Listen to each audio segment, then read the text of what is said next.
Guys, welcome to my YouTube channel. അപ്പോൾ എല്ലാവർക്കും എൻ്റെ പുതിയൊരു വീഡിയോയിലേക്ക് സ്വാഗതം. അപ്പോൾ ഇന്ന് നമ്മൾ ഉണ്ടാക്കാൻ പോകുന്നത് സാധാ സിമ്പിൾ ഒരു നാടൻ ലഞ്ചിൻ്റെ വീഡിയോ ആണ് കേട്ടോ.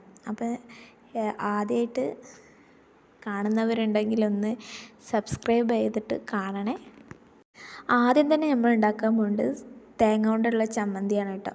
അപ്പോൾ തേങ്ങ ഒന്ന് ജസ്റ്റ് ഒന്ന് ചൂടാക്കി എടുക്കുന്നുണ്ട്. മുളകും പിന്നെ ചെറിയ ഉള്ളി ഇട്ടിട്ട് തേങ്ങ നല്ലോണം ഒന്ന് ചൂടാക്കി എടുക്കുന്നുണ്ട് കേട്ടോ. ഈ ചമ്മന്തി നല്ല എരിവിൽ കഴിക്കുന്നതാണ് കേട്ടോ നല്ല ടേസ്റ്റ് ഉണ്ടാവുക. പക്ഷെ കുട്ടികൾക്കൊക്കെ കൊടുക്കാറുള്ളതുകൊണ്ട് ഞാൻ 3 മുളക് ഇട്ടിട്ടുള്ളൂ. അപ്പോൾ നിങ്ങൾക്കൊക്കെ നിങ്ങളുടെ എരിവിനനുസരിച്ച് മുളകൊക്കെ ഇടാം. ഞാൻ ഇവിടെ 3 മുളക് ഇട്ടിട്ടുള്ളൂ കേട്ടോ. അങ്ങനെ തേങ്ങ നല്ലോണം ചൂടായതിന് ശേഷം നമ്മൾ ചട്ടി ഓഫ് ചെയ്ത് കൊടുത്തിട്ടുണ്ട്. പിന്നെ തേങ്ങ ചൂടാറിയതിന് ശേഷം മിക്സിയുടെ ചെറിയ ചാറൊക്കെ ഇട്ടിട്ട് തേങ്ങേൻ്റെ കൂടെ ഞാൻ കുറച്ച് കളറിന് വേണ്ടിയിട്ട് മുളക് പൊടി ഇട്ടിട്ടുണ്ട്. പിന്നെ ഉപ്പും ഒരു പുളീൻ്റെ ഒരു കഷ്ണവും വെളിച്ചെണ്ണയും കൂടെ ആഡ് ചെയ്തിട്ട് ഒന്ന് അരിച്ചെടുത്ത് വന്നിട്ടുണ്ട് കേട്ടോ. ആർക്കൊക്കെ എന്നെപ്പോലെ ചമ്മന്തി ഇഷ്ടമാണ് ഗൈസ്. എനിക്ക് ഭയങ്കര ഇഷ്ടമുള്ളൊരു സാധനമാണ് കേട്ടോ ചമ്മന്തി. ചമ്മന്തിയും മുട്ടപ്പൊരിച്ചതും അടിപൊളി കോമ്പിനേഷനാണ്. അങ്ങനെ ചമ്മന്തി റെഡി ആയതിന് ശേഷം ഇനി ഞാൻ അടുത്തതായിട്ട് ഉണ്ടാക്കാൻ പോകുന്ന വിഭവം കൂന്തൽ റോസ്റ്റാണ് ഗൈസ്. അതിന് വേണ്ടിയിട്ട് ചട്ടി ചൂടാക്കാൻ വെച്ചതിന് ശേഷം വെളിച്ചെണ്ണ ഒഴിച്ചെടുത്ത് അതിലേക്ക് ഞാൻ ഫസ്റ്റ് തന്നെ ഇട്ടെടുത്ത് കറിവേപ്പില ഇട്ടോ. പിന്നെ ഉള്ളി, വെളുത്തുള്ളി, ഇഞ്ചിയൊക്കെ ഇട്ടിട്ട് നല്ലപോലെ ഒന്ന് വാട്ടിയെടുക്കുന്നുണ്ട് കേട്ടോ. അപ്പം ഞാൻ കുറച്ച് ഉപ്പ് ചേർത്ത് കൊടുത്തിരുന്നു. എന്നിട്ട് പിന്നെ നല്ലോണം ഒന്ന് ഇളക്കിയൊക്കെ കഴിഞ്ഞതിന് ശേഷം ഞാനത് മൂടി വെച്ചു. അപ്പോൾ വീഡിയോ ആരെങ്കിലും സബ്സ്ക്രൈബ് ചെയ്യാതെ കാണുന്നുണ്ടെങ്കിൽ ഇഷ്ടപ്പെടുകയാണെങ്കിൽ പ്ലീസ് ഒന്ന് സബ്സ്ക്രൈബ് ചെയ്തൊന്ന് സപ്പോർട്ട് ചെയ്യുക ഗൈസ്.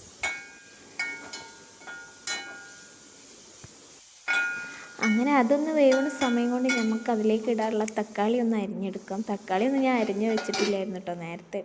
അങ്ങനെ 2 തക്കാളി എടുത്തിട്ടുണ്ട്. തക്കാളി നല്ല പഴുത്ത തക്കാളി ആയിരുന്നു വേണ്ടത്, പക്ഷേ പഴുത്തൊന്നും കിട്ടിയില്ല. കുറച്ചൊരു പഴുപ്പ് കുറവുള്ള തക്കാളി കേട്ടോ.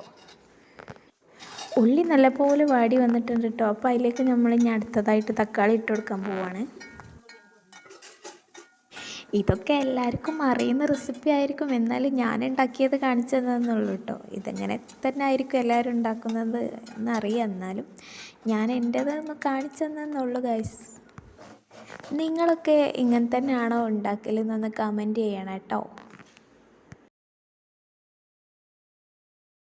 അങ്ങനെ തക്കാളിയൊക്കെ നല്ലപോലെ വഴന്ന് വന്നിട്ടുണ്ട് കേട്ടോ. ഇനി നമുക്ക് അതിലേക്ക് മസാലപ്പൊടികളൊക്കെ ഒന്ന് ചേർത്ത് കൊടുക്കാം. മുളക് പൊടി, മഞ്ഞൾപ്പൊടി, മല്ലിപ്പൊടി, ഗരം മസാല, ഉപ്പ് ഇതൊക്കെ ഇട്ടിട്ട് നല്ലപോലെ ഒന്ന് ഇളക്കി കൊടുക്കുന്നുണ്ട് കേട്ടോ. ഇനി ഇതിലേക്ക് നമ്മൾ ആവശ്യത്തിനുള്ള വെള്ളം ഒഴിച്ചു കൊടുക്കണം കേട്ടോ. ഞാനിവിടെ ഒഴിച്ചു കൊടുക്കുന്നത് നല്ല ചുടുവെള്ളമാണ് കേട്ടോ. അപ്പോൾ ആ ചുടുവെള്ളം തന്നെ ഒഴിച്ചു കൊടുക്കാൻ വേണ്ടി ശ്രദ്ധിക്കണം, അല്ലെങ്കിൽ ഒരു പച്ച ടേസ്റ്റ് ഉണ്ടാവും.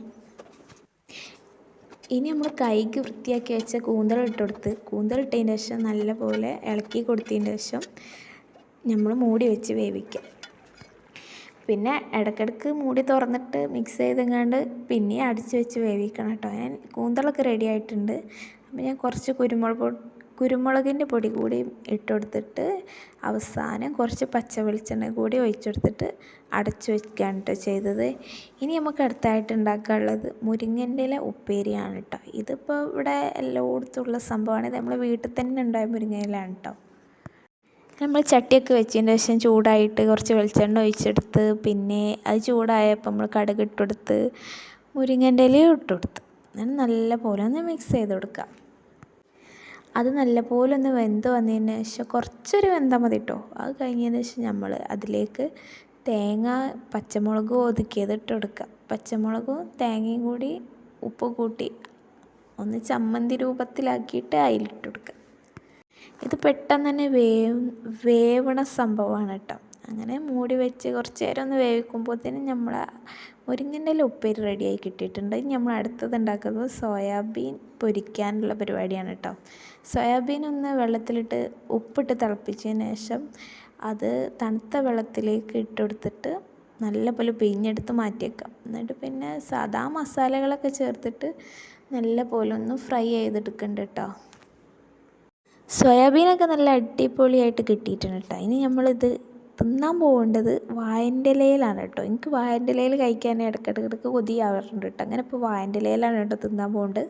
അപ്പം ഞാൻ വാഴൻ്റെ ഇലയൊക്കെ ആദ്യം തന്നെ വാട്ടി സെറ്റാക്കി വെച്ചിട്ടുണ്ട് കേട്ടോ. അപ്പോൾ അതിലേക്ക് ആദ്യം കുറച്ച് ചോറിട്ടു, പിന്നെ മുരിങ്ങൻ്റെ ഇല ഉപ്പേരി വെച്ച് കൊടുക്കുന്നുണ്ട്. നെക്സ്റ്റ് നമ്മൾ വെച്ച് കൊടുക്കുന്നുണ്ട് കൂന്തൽ റോസ്റ്റ് ആട്ടോ. കൂന്തളും കുറച്ച് അതിൻ്റെ കായെന്ന് പറയില്ല, അതിൻ്റെ നീര്, അത് ഞാൻ ചോറിൻ്റെ മേലെ കൂടെ കുറച്ച് ഒഴിച്ചിട്ടുണ്ട്. പിന്നെ നമ്മൾ വെച്ചെടുക്കാൻ പോകുന്ന മെയിൻ ഐറ്റം ചമ്മന്തിയാണ് കേട്ടോ. ചമ്മന്തി ഞാൻ ആദ്യം ഫസ്റ്റിലെ റെഡിയാക്കി വെച്ച സംഭവം ഞാനത് ഒരു സൈഡിൽ വെച്ച് കൊടുക്കുന്നുണ്ട്. പിന്നെ സോയാബീനും കൂടെ ഒരു സൈഡിൽ വെച്ച് കൊടുക്കുന്നുണ്ട്. അങ്ങനെ നമ്മൾ ലഞ്ച് സെറ്റായിട്ടോ. ഇതിലെന്തോ ഒരു മിസ്സിങ് ഉണ്ട്, അത് മുട്ട പൊരിച്ചതാണെന്നാണ് എനിക്ക് തോന്നുന്നുണ്ട്, പക്ഷേ ഇതന്നെ ധാരാളം. അങ്ങനെ നമ്മളെല്ലാവരും കൂടെയാണ് കേട്ടോ ഇത് കഴിച്ചത്. എല്ലാവരും കൂടെ എന്ന് പറഞ്ഞാൽ ഞാനും എൻ്റെ അനിയത്തിയും മക്കളൊക്കെ ഉണ്ടായിരുന്നു. അങ്ങനെ എല്ലാവരും കൂടെ ഇരുന്നിട്ട് സൂപ്പറായിരുന്നു കേട്ടോ ഇത് കഴിക്കാൻ വേണ്ടിയിട്ട്. അങ്ങനെ ഞങ്ങളെല്ലാവരും കൂടി അത് കഴിച്ച് ഫുള്ള് ഫിനിഷ് ചെയ്തിട്ടോ. അപ്പോൾ നിങ്ങൾക്കും ഇത് ഇഷ്ടമായിട്ടുണ്ടെങ്കിൽ ലൈക്ക് ചെയ്യാനും സബ്സ്ക്രൈബ് ചെയ്യാനൊന്നും മറക്കരുത് കേട്ടോ. ആർക്കൊക്കെ ഇങ്ങനെയൊക്കെ ഫുഡ് കഴിക്കാനും ഒക്കെ ഇഷ്ടമാണെന്നൊന്ന് പറയണേ. പിന്നെ ഇതുപോലെ വെറൈറ്റി വീഡിയോകൾ കാണുന്നുണ്ടെങ്കിൽ ചാനലൊന്ന് സബ്സ്ക്രൈബ് ചെയ്ത് പ്ലീസ് ഒന്ന് സപ്പോർട്ട് ചെയ്യൂ. അപ്പോൾ നിങ്ങൾ കണ്ടില്ലേ, ഇല ഏതായാലും ഫിനിഷ് ആയിട്ടുണ്ട്. അപ്പോൾ എല്ലാവരും വീഡിയോ ലൈക്ക് ചെയ്യുക, സബ്സ്ക്രൈബ് ചെയ്യുക, കമൻറ്റ് ചെയ്യുക.